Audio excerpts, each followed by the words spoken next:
গত শুক্রবার থেকে নিম্নচাপের জেরে দক্ষিণবঙ্গের জেলাগুলোতে লাগাতার বৃষ্টি হয়েছে, যার জেরে কিন্তু বিভিন্ন জলাধার থেকে ইতিমধ্যে জল ছাড়া হয়েছে, যার কারণে বিভিন্ন জায়গায় বন্যা পরিস্থিতি দেখা দিয়েছে। গত মঙ্গলবার থেকে বৃষ্টির দরুন বন্যা পরিস্থিতির সৃষ্টি হয়েছে পূর্ব বর্ধমান জেলার জামালপুর, রায়না 2 ব্লক সহ ঘুষকরা ব্লকের বিস্তীর্ণ এলাকায়। রায়না 2 ব্লকের 3টে অঞ্চলের প্রায় 13 থেকে 14টা গ্রাম ক্ষতিগ্রস্ত হয়েছে। রিলিফ ক্যাম্প 3টে করা হয়েছে, সেখানে 2 বেলা খাবার দেওয়া হচ্ছে, সাথে জল, এবং জানা গিয়েছে এনডিআরএফ এর টিম কিন্তু মজুত রয়েছে যদি আবার জল ছাড়ে তার প্রস্তুতি স্বরূপ। আমরা এই মুহূর্তে পূর্ব বর্ধমান জেলার বন্যা পরিস্থিতির আপডেটগুলো জেনে নেব। ইতিমধ্যে লাইভ জুড়েছেন ট্রাইব টিভির প্রতিনিধি পূর্ব বর্ধমান থেকে কল্যাণ দত্ত। কল্যাণ, আজকে পূর্ব বর্ধমান জেলায় বন্যা পরিস্থিতি কেমন? জল কি কিছুটা কমছে? হ্যাঁ দেখো কুনামি, আমি একটুখানি পিছন থেকেই যেটা ব্যাকডেট থেকেই বলবো যে গত শুক্রবার থেকে যে বৃষ্টি কিন্তু হয়েছে, নিম্নচাপ যেটা ছিল সেই নিম্নচাপের ধরুন কিন্তু পূর্ব বর্ধমান জেলার বেশ কয়েকটা ব্লক প্রভূত ক্ষতি হয়েছে। যেমন যেটা আমরা বলতে পারি যে আমাদের পূর্ব বর্ধমান জেলার আউসগ্রাম থেকে আরম্ভ করে ঘুষকরা, জামালপুর থেকে আরম্ভ করে রায়না 2 ব্লকে ব্যাপক ক্ষতি হয়েছে। বেশি ক্ষতিগ্রস্ত যেটা হচ্ছে সেটা হচ্ছে জামালপুর ব্লক।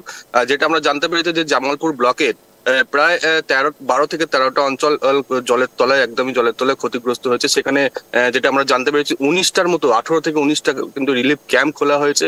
সেখানে 500 থেকে 700 জন মানুষ সেই রিলিফ ক্যাম্পে কিন্তু আশ্রয় নিয়েছে। পাশাপাশি রায়না যে 2 ব্লক, রায়না 2 ব্লকেও তাই একই অবস্থা।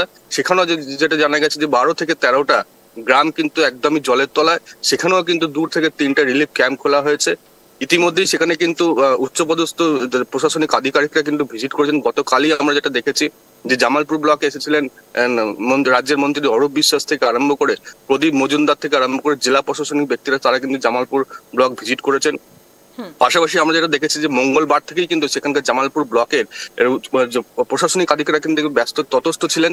তারা কিন্তু বিকেল থেকে আরম্ভ করে রাত্রিবেলা পর্যন্ত বিভিন্ন জায়গায় কিন্তু তারা পরিদর্শন করেছিলেন এবং সাধারণ মানুষ যারা ক্ষতিগ্রস্ত হয়েছিলেন তাদের পাশে কিন্তু গিয়ে দাঁড়িয়েছিলেন। পাশাপাশি আমরা যেটা জানবো যে ঘুষকরা যে পৌরসভা, সেই ঘুষকরা পৌরসভা, একাধিক পৌরসভা কিন্তু জলের তলায় ছিল। প্রথমে কিন্তু আমরা যেটা অভিযোগ পাচ্ছিলাম যে কিছু কেমন জায়গায় কিন্তু খাবারের কোনো ব্যবস্থা গ্রহণ করা হয়নি। তারপরে কিন্তু আমরা দেখেছি যে পরেই কিন্তু তারা প্রশাসনিক আধিকারিকরা এবং পৌরসভা যিনি চেয়ারম্যান, তিনি কিন্তু নিজে উদ্যোগে সেখানে কিন্তু খাওয়া দাওয়ার ব্যবস্থা করেন। গতকাল রাত্রিবেলা যেটা আমরা খবর পেয়েছি যে জল কিছুটা নামতে শুরু করেছে। কোনামি, ধন্যবাদ কল্যাণ।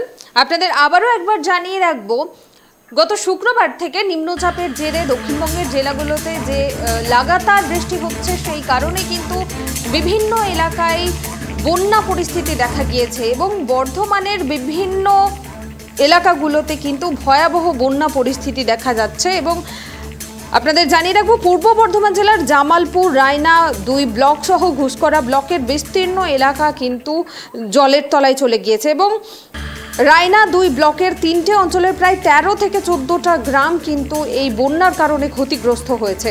রিলিফ ক্যাম্প করা হয়েছে, সেখানে কিন্তু 2 বেলা খাবার দেওয়া হচ্ছে রাজ্য প্রশাসনের তরফে এবং এনডিআরএফ এর টিম কিন্তু মজুদ রয়েছে যদি আবারও জল ছাড়া হয় ডিভিসি কিংবা পাঞ্চেত, মাইথন এইসব জলাধারগুলো থেকে। তার জন্য কিন্তু এনডিআরএফ এর টিম মজুদ রয়েছে এবং গতকাল রাতের খবর, জল নামতে কিন্তু কিছুটা শুরু করেছে, স্বস্তি কিছুটা ফিরছে সাধারণ মানুষের।